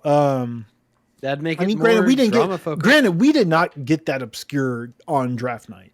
It's mostly in the bids and stuff later, so we don't necessarily have to. Yeah, okay. Anyways, so Nolan, if things kind of hold steady, yeah, he's gonna stay in second place with 119 points. Good, strong showing. The thing that hurt him the most early on is he counterpicked Prince of Persia, which lost him 17 points. I was convinced that he was going to super drop that, but he didn't. Did he keep his super drop? He didn't buy it. He didn't buy the super drop. Oh, he didn't. So he never dropped Prince of Persia. I thought for sure that he was going to drop it because it was a minus 17 points. He could have turned that into a minus 7. But whatever. Maybe he spent his money well afterwards. And he had solid pickups all around. Me, of course, with 156 points. I still don't know how I did it. Well, I know how I did it, right? Astrobot was a huge win, and I was definitely eyeing some indies that I knew were going to do really well. So, like, UFO 50, I knew was going to be, like, a certified banger, and I specifically bid on it before the Double Fine Showcase, where they finally revealed the release date, because I thought if I had waited that I might not have been able to get it in a bidding war. So I did it based on like a tweet from Derek Yu saying like it is coming or whatever the fuck. There was some news out there saying that like, dude, it's coming this year, but it wasn't official. That's when I bid on it. I'm glad I got it because I got 21 points for UFO 50, which by the way deserved, maybe even should be higher, because it is a goat. And yeah, I mean, look, my shit scored well to the point where I didn't have to, even though I lost a lot of points on counter picks, I didn't actually need to replace Mario and Silk Song. Silk Song I was probably always going to go down with the ship, whatever, because it's funny. Silk Song Shadow Drop, but it didn't happen. Brad was trying to offload Silk Song late in the year. Well, like for like the funniness of it, right? Yes. Because it was like as a Hail Mary, because the chances of it coming out are low, but it's not like I needed those points. So like just adding that to the narrative of the chance that maybe on Game Awards night someone could immediately turn their roster around was kind of a fun idea. That was the only reason I offered it up for trade. I didn't even really need the money. Fuck, I should have bought that. But whatever. But whatever. But I mean, it didn't come out. It didn't come out, so it doesn't matter. But like, I mean, in retrospect, it doesn't matter. But I should have at least taken the chance. The and let's be real, Silksong, I still believe is a. Y'all might disagree. I think it's a top pick for this next year. Like that's a first round draft pick. We have now gone 2 years. I will draft it again. I'm telling y'all now. Of course you will. If y'all are ahead of me in the draft, and Silksong has not been drafted, I will pick up Silksong. Now, if I'm like first round pick, I might pick up something else. But to me, Silksong is still a first round draft pick. I am not afraid of the no ship. Like I guess, like Silksong was a highly counterpicked game in January of last year, which is like people are leaning too hard into the meme, because if they don't think that's, because that instantly can destroy your league if it comes out, right? It's like, oh, well, I counterpicked Silksong because I wanted 0 points and now I have negative 30. Oh, well, fuck me. Like it's a meme. I know it's crazy that it didn't come out this year, but most people thought it was going to come out this year, like in January. And honestly, even summer, I still thought it was going to come out. But it's whatever, bananas that we have now done Fantasy Critic 2 years in a row, and Hollow Knight Silksong was a first round pick both of those years, and both of those years it did not release. It's crazy. So I will say, even if like you know, in the next 24 hours that Nolan game gets like 3 top critic 10s on Open Critic, that's still not going to put him. That still wouldn't give him enough points or anything to get to my score. So nothing will change the fact that I won. You should be ashamed of yourself. That is our league. That is our league. That's our league. I will say, a wrap, folks. What the prize was that we were going to repeat last year. We have y'all all still have my Venmo, so. We don't have a pot. That's the thing. We don't have a pot. I guess you're right. We should definitely do that. We should actually put the money in at the beginning of the year, so I'm not like bugging people, because it's kind of awkward to be like, "Hey, man, I remember this Fantasy Critic thing." Nolan paid me like he waited till after the 31st to Venmo me last year, which is fair. But whatever. Look, man. January or Chris Davis. Chris Davis offered me to do another like gift exchange or whatever the fuck he did last year, which you know, with some cool shit. Look, I like my plush, Chris Davis, but this did not cost $50. Wait, did you make the deal? Last year I did. Yeah, he didn't pay me last year. He sent me a gift, which was this and a vinyl to a game I didn't really play. But, you know, which added up to $50. Okay, do you have a vinyl record player? No. But whatever. It was a neat idea. I just, you know, maybe give me the money this year. Son of a bitch. I don't know. I need a new graphics card. Give me the money, you whore. Okay. Whatever. Man. Okay. I mean, we have to do that. Fantasy Critic's pointless if we don't actually have a pot. We should make a pot this year, and we need to figure out second place for this previous year as well, because that is an actual thing we discussed. And once we've discussed it, we can't change the rules once we started drafting. All right, we'll talk about that and keep everybody abreast of what's going on there. But Fantasy Critic. Let me real quick do the community leagues. Community leagues, baby. And again, I am working with a member of the community to put together some art that's going to go on some kind of. Does he know? That? Have you messaged him recently? I talked to him today. Okay. Yeah, you know, we got busy. Babies were being made and stuff. We'll get our shit together. We won't. The narrator said, you know, they did not get their shit together. That's okay. So League One, a miserable pile of gamers, which included Prince, Villasaurus, Bogart, Zany, and Brucey the Wizard, Brucey won pretty handily with 150 points. Who was the next one down? Like with how many points? It was about 20 points. He had scored 155, and I will say these scores. So the way it's going to work is that each of the winners of these leagues will get the prize. So there's going to be 4 prizes sent out to community winners. Now, as far as like overall points for all community leagues, that's just like bragging rights. It's not fair to like directly compare the points in the different leagues because y'all had different players. One league even had an extra player, I think. But there will be 4 winners based on those community leagues, and whoever has the top score overall can have the community league bragging rights. Maybe we'll throw in a cheap consolation prize for that person, but like that means a little bit less, if that makes any sense, because you weren't directly competing for top scores. I mean, a crazy. Okay. Let me just read off the scores. Let me read off the scores, the final scores. Are you going to tell us the games? Like maybe just pick out a few of the highlights. Let me do points actual. Okay. Yeah. So Brucey the Wizard with 155 points. I think I pegged him pretty early on as like having just a pretty strong fucking thing. But I think a late year pickup of UFO. Anybody who picked up UFO 50 late in the year like did a really good job. He also got Braid, which also was a win. But he had Rebirth as his first pick, which is again was one of the best scoring games of the year. He ended up getting Animal Well, just like a really good roster, and he ended up counterpicking Spirit of the Samurai, which is crazy that someone even drafted Spirit of the Samurai on draft night, which did happen. Dude, I'm gonna be honest. Draft night. I've had my eye on Spirit of the Samurai for a while, and some of those early reviews that were not top critics had me thinking, oh shit, this is going to be good. You know what I mean? And it kind of really highlighted why the whole top critics thing exists. Because some of those early reviews for Spirit of the Samurai were talking about, like, this is one of the best Metroidvanias ever made. Yeah. And I was like, what the fuck? That sounds amazing. Well, there was that one review. That first review gave it a 10 out of 10 and said it's one of the best Metroidvanias he ever played. And maybe it is. And I messaged Nick and I was like, oh shit. But maybe he also only played 2 Metroidvanias in his life. That's true. Maybe he only played Animal Well pre-credits. Oh, fuck you. Whatever. That's an inside joke. I do think Brucey might lose 7 points because he does have it. It looks like he super dropped one of his counters, but that still keeps him in the lead.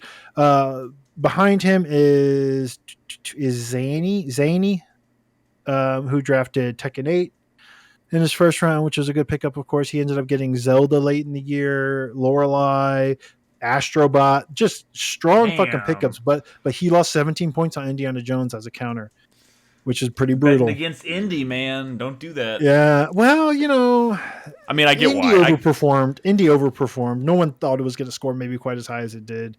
Which I'm glad it did. Though. But I mean, his roster all around was very strong, so it makes sense he was in second place.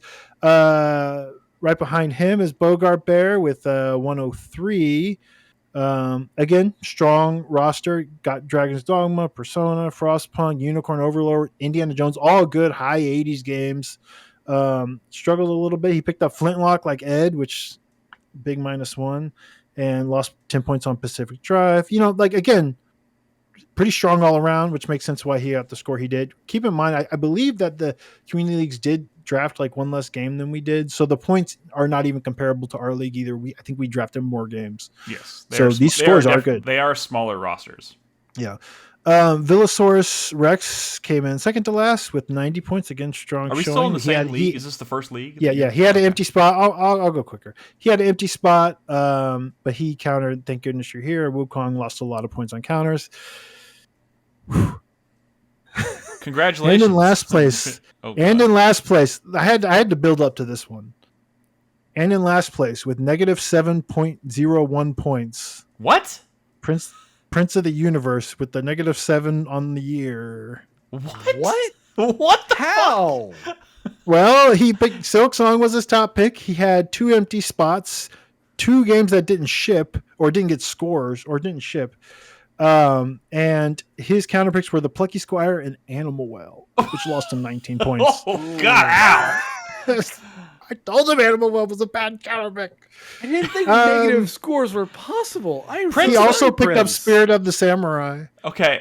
Okay. Nine Souls and Prince of Persia did well. Everything else was a tragedy. Wow. Yeah. You thought we were playing I that feel like lowest score league. Yeah. Come on. So his whole thing was when he does his next league with us, for this year. He's not playing. No, he should get like two. He should get two picks at the start. You're not like listening. That deserves better. He's not playing this year. I think he got kind of bummed out. Sorry, Prince. We do love you. Sorry, but he was Metroidvania mania. All his games had to be Metroidvanias. So that would explain why he picked up. He did draft Savior, which is like famous. I don't know. Well, yeah, I don't know. He should have been counterpicking Metroidvanias. He could only counterpick Metroidvanias too. But congratulations to all. Let me speed up a little bit. League 2 was the difficult 6. They had one extra player, so their top scorer. It would have been harder for their top scorer to compete against the other leagues, of course, because they had one more person. But they're number one with Brad Skate for Life. Still had 135 points, 0.89 points, which was impressive. Even though he picked up Flight Simulator in the first round, he just kind of his roster bangers all around. He got UFO 50, he got Zelda, Nine Souls, Prince of Persia, Paper Mario, just SteamWorld Heist 2. Honestly, a lot of World of Goo 2, a lot of the ones I ended up grabbing, and his counters were great. Both were no ships of Out of Metroid, so he Has killed anybody it. seen Brad and Brad Skate for Life in the same room together? Is all I'm saying. Well, trust in Brad. Right behind him was Revix, right, Nick? Revixie, you mean? Revixie. Great roster all around. Ended up counterpicking Neva, and that kind of killed it for him, maybe. Neva should have done it. Yeah. He countered Neva. Right behind Revixie was Ichis with 112 points. Pretty strong, but Silksong. He was a first round pick and he couldn't replace it. Guess it didn't have the money. Oh, he also picked up Baby Steps, which didn't get a score. But everything else looks pretty strong. Baby Steps. Did Baby Steps actually come out? No, it didn't. It didn't come out. Halcyon behind him with a 96. His top pick was Hellblade 2, which we know underperformed. Mm-hmm. He picked up Monument Valley, which didn't get a score. Right behind him, Drunken Merchant with 86 points, who got Final Fantasy VII Rebirth. Ended up counterpicking Plucky Squire, which hurt, and just struggles. I mean, all these are really good scores, actually. And then we get to Aptum in last place, who, again, not a bad roster at all. Picked up Dragon's Dogma 2, Tekken 8.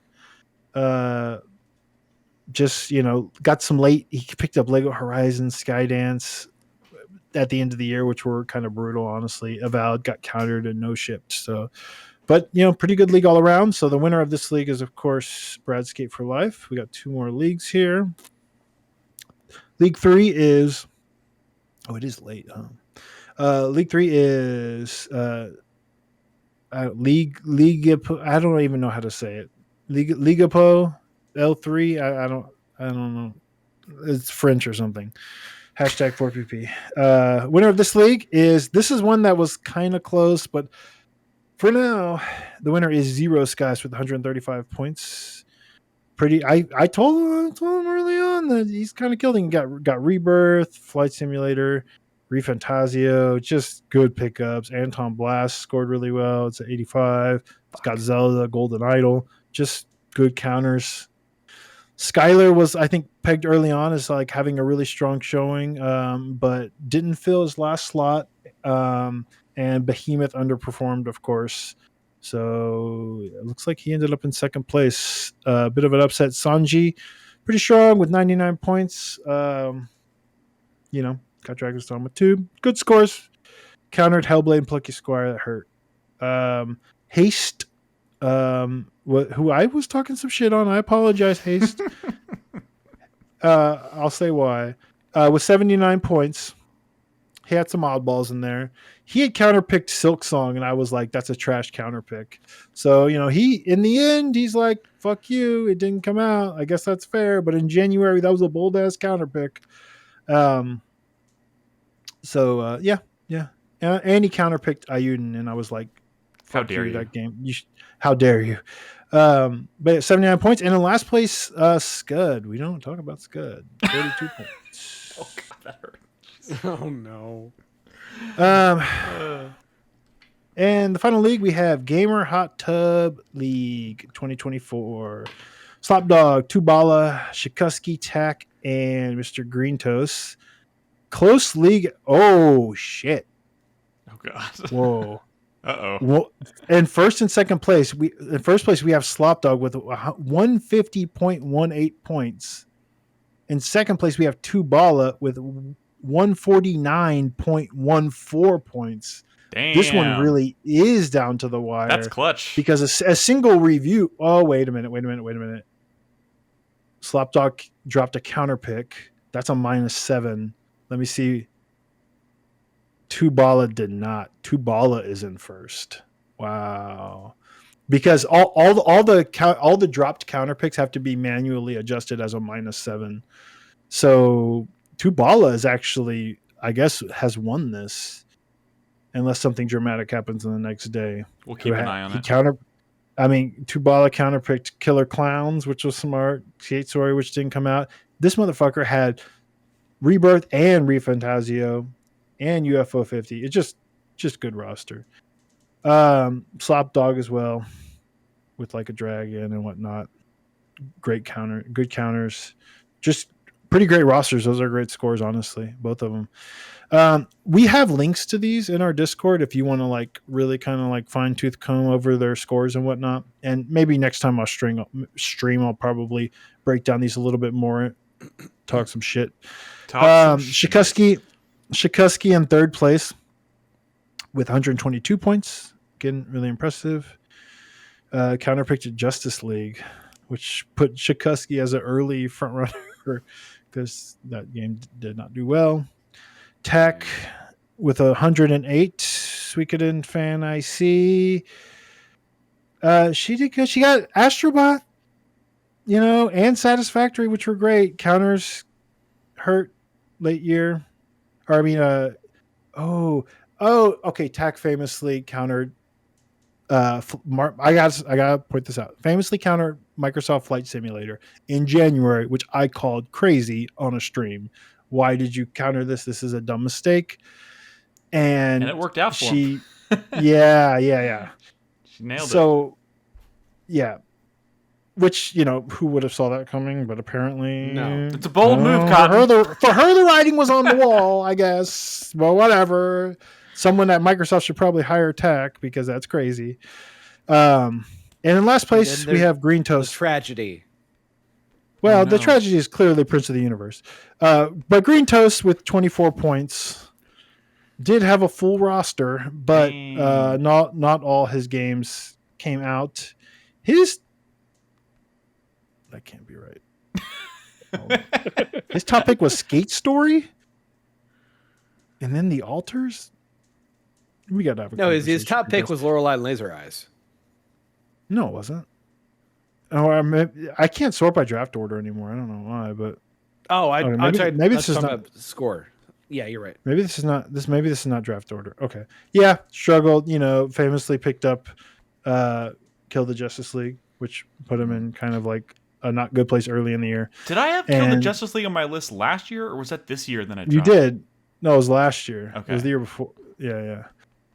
Skate Story was his first pick, which is crazy. Skate Story does look rad. I think it's like maybe a good pickup for this year, but yeah, of course it didn't ship. Just kind of struggled. Was kind of rallying there towards the end, but I think Green Toast is the one that said he's not going to play again. I think you might be right. But look, man, it's all for fun. Hey, Green Toast, I'm right there with you in last place. We all learn, we gain experience, we learn the rules. I know some people were kind of like making mistakes with some of the rules early on, Some people like spent all their money. I think that's what happened with Skylar. Skylar spent all his money and could not afford the rest of his roster or some shit. Anyways, but I am glad we had so many participants this year. I know people had fun, and I had fun kind of watching and following along with their leagues. I just like looking at numbers, I guess. I don't know. You have demonstrated a desire to look at numbers. I do hope that people, again, participate again this year. We get some new players. Again, we'll divvy up the leagues. It's fun. It gives you something to like look at. Like the scores don't matter, but this makes them matter in a weird, strange way. And also, I think it just kind of it's like an organic way to kind of like bring your attention to games you may have otherwise not have noticed. So no, like for sure, like the fact that like something like a UFO 50 scored as well as it did, it might be a game that you might not have been paying attention to until you saw it like on someone else's roster and be like, what the fuck, that's a 91, that's crazy, maybe I should try out this game, you know. So do a lot of the games that we all played this year are in these leagues, and I like that our rosters are, like I've always said, a representation of the shit that we play. And I don't know, it's kind of cool. Yeah. But that's it. So, you know, the winners, I think it's Tubala. We'll kind of we'll wait till it's going to be a couple weeks before we have the finalized, like, and league managers will have to do the manual. League managers will have to do the manual adjustment. And don't be afraid, because I believe when it hits midnight on the 31st, the dropped counter picks will switch to a minus 15, but that's not accurate. It's actually a -7 based on a house rule early on, because other leagues you can pick up counter picks in the middle of the year. We don't do that, but the way they balance that out is if you don't make all of your counter picks by the cutoff, like in October, then an empty counter pick slot turns into a -15. It's a way to punish players for not picking up a counter pick, because counter picks are dangerous, right? Yeah. So it's going to switch to a -15 automatically at the end of the year. League managers will switch that to a -7. But I believe after that, super dropped. Again, if it was super dropped and left empty, that was just how we sort of balanced it out. Yeah. As a -7. So I believe, you know, and we'll have to double check on Tubala, but I'm pretty sure all the winners that I announced here will be the winners, and we will get you your trophies, your awards. It's going to be a week or two probably before we have the design, and then for us to kind of put it on something, but we will be reaching out to those of you who won in your leagues. So and we'll figure out what we, and let me look overall who had the most points for bragging rights. Just bragging rights. Let me see. I believe it was the first league. Was it Brad? Was it Brucey? I think it was Brucey with 156 or something. Yeah, I think it was Brucey with 156. I'll double check on that, but go ahead, Nick. Wrap us up. Okay, yeah. So that's going to be the end of the show, guys, and that is going to be the end of 2024. First of all, big shout out. Thank you to everyone who's tuned in and hung out with us and been part of our Discord and just enjoyed hanging out and talking about games all year long. We really appreciate it. We'll be back next in 2025 to talk about more games and do another Fantasy Critic draft and all that good stuff. And some of us will be producing a top 10 video at some point. So keep your eyes peeled for those. Look, do you want to know, like, are these videos getting made, Chris Davis? Or we talked about maybe... They're going to be a little different this year. I just haven't had time at all in December to actually work. What if you just use the same template as last year and not change? I can. Yeah, that would make my life so much easier. Well, we'll just do that. I don't think anyone cares. Yeah, yeah. The thing is, I kind of want to do 3 different videos. What the fuck is that? Well, sure. Because I wanted to do a top 10. I wanted to do a top 10 UFO. I've done this a couple. No, in a couple of years past, I've done like another top 10 that's like under appreciated games or underplayed games, or like 10 more games.